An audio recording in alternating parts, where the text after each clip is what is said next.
भक्ति की धारा और वासना की धारा थोड़ी सी अंतर रखती है।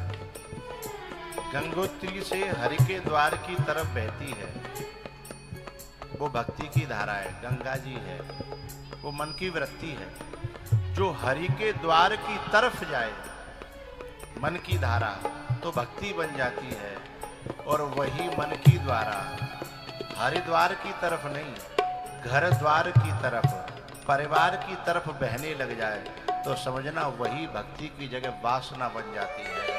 एक बहुत बड़ा डाकू ब्रह्म समान कैसे बन गया?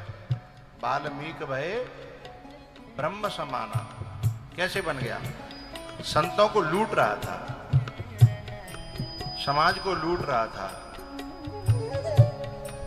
हम जितने भी जो ऐसी नौकरियों में हैं या ऐसे बिजनेस में हैं जहां झूठ साच बोल करके हमें कमाना पड़ता है, हम एक तरह के सफेद मुख वाले लुटेरे ही हैं।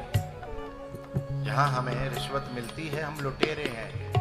हमारे पास लूटने का सर्टिफिकेट मात्र है, चाहे पुलिस वाले हों या अधिकारी हों, अफसर हों, हम लुटेरे हैं। लेकिन हमें ये बात समझनी है कि संतों ने उस लुटेरे से पूछा, किससे?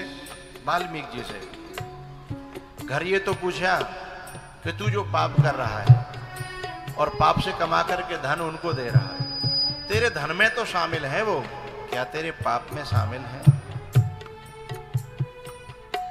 बोले तुम भागोगे तो नहीं? बोले नहीं भागेंगे। बोले बांध जा हमें। बोले बांध दिया। घर गया, घर वालों से कहा कि भाई मैं इतना पाप करके ये सब लाता हूँ, तुम मेरे धन में तो शामिल हो पर पाप में? बोले पाप में क्या शामिल होंगे हैं? तुम्हारी जिम्मेदारी है, तुम कैसे करके लाओ, बुरो भलो तुम भोगोगे हैं? सोई बाकी आंखें खुल गई।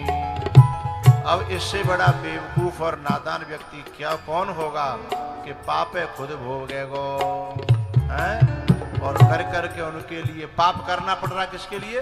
औलाद के लिए, भाइयों के लिए, भतीजों के लिए, बेटों के लिए। जब वे हमारे पाप में शामिल नहीं होने को तैयार हैं, हमारे बुरे वक्त में शामिल होने को तैयार नहीं है, वहाँ ठाकुर जी ही होंगे, फिर भी हम उनके लिए मरें, यही वासना की धारा है।